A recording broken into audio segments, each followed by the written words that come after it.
Conference is over. Time to focus back on the homestead.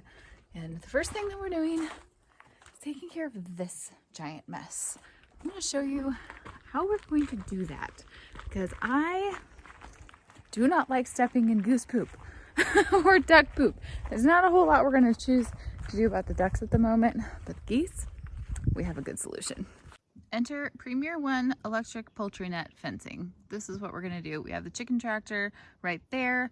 It's just a good home for them. The geese need the grass for forage to eat. They, pasture type animals.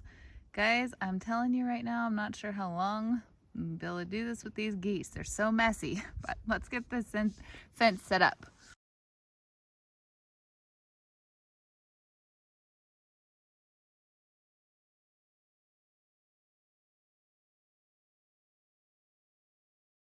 Couple things to keep in mind, guys. If you're setting up a Premier One fence, then you're gonna have to weed whack around the base of it, or else it will ground it out.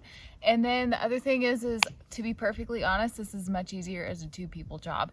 I've set this fence up a ton of times. In 2020, we used this fencing to move our chickens, our ducks, and our pigs. It is definitely more of a workload to be able to move animals every day, but these geese, they really do need the pasture and the grasses to be able to feed on. So to me, it's more important that we just get them in there so that they can have what they need without causing trouble everywhere else.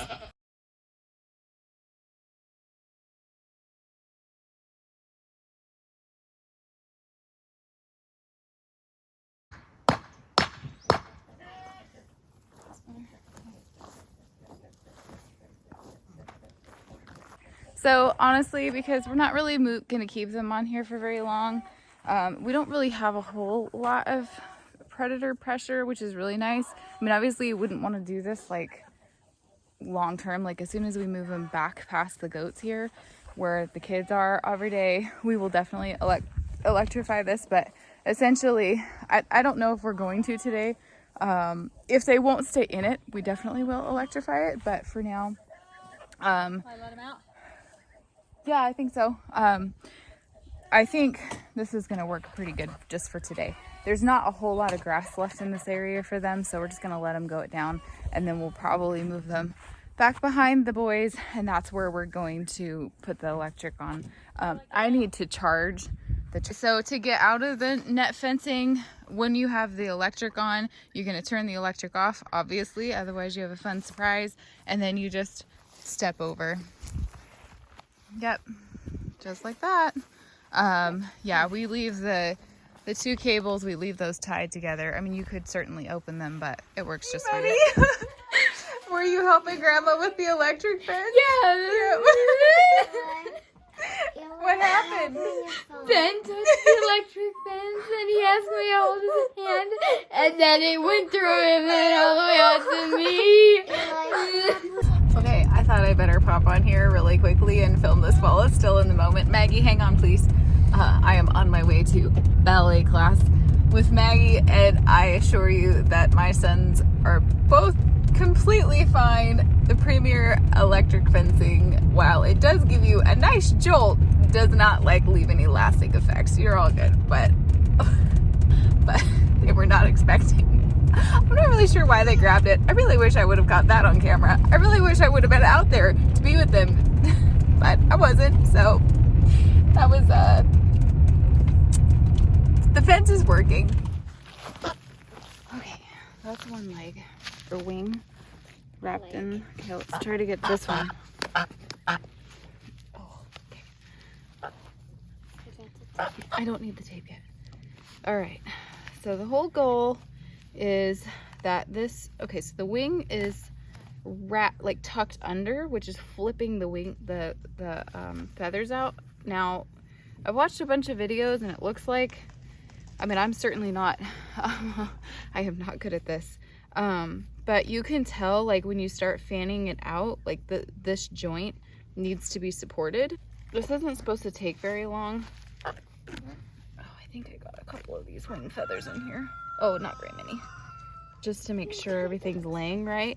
So this part's fine. That's not the part we're worried about here. It's this bit. So what we're gonna do is we're gonna be really gentle. The more relaxed the goose is, the easier this is. I don't know if it's painful for the goose or not. The wrapping part is not. It actually feels like a sling. So we're just gonna get it tucked in there correctly. All the feathers should actually be underneath. Please don't bite me. What is it doing to you? It's trying to bite me. So once it's under and you have that joint done.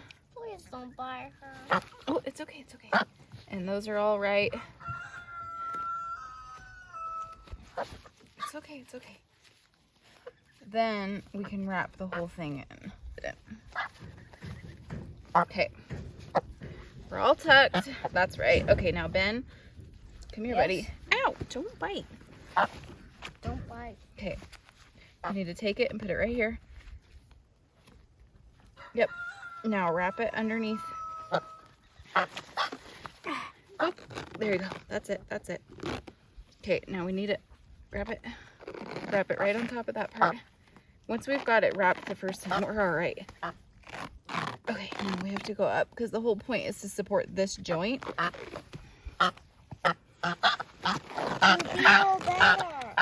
There we go. So I'm going to get it up here a little bit further. Now, we're only going to leave this wrap on for like a day or two. So it's not super tight, so the thing can still breathe. It's really hot out. Okay. Obviously, you want it to stay on. So I'm going to go ahead and cut it. Will you cut that, baby? Right there. At least, is this sticky? I will not cut you. I know you won't. Okay. Wait, is it sticky? It's self-adhering. It's like vet wrap. Okay, so then we'll just push it on. If the cats need any, there's some right here. If there's anything you need to readjust here, that should help turn it. If we need to, we'll rewrap tomorrow. Let's just see what happens, right, guys? Oh, man. Okay, Benjamin. Yeah? Will you please take this goose back and put it over? Can you climb over the fence with it? You need help? Do you want me to hand him to you? Careful. Please be careful. Okay, there you go. Okay, open up their pen, and then we'll dump the rest of that water for them.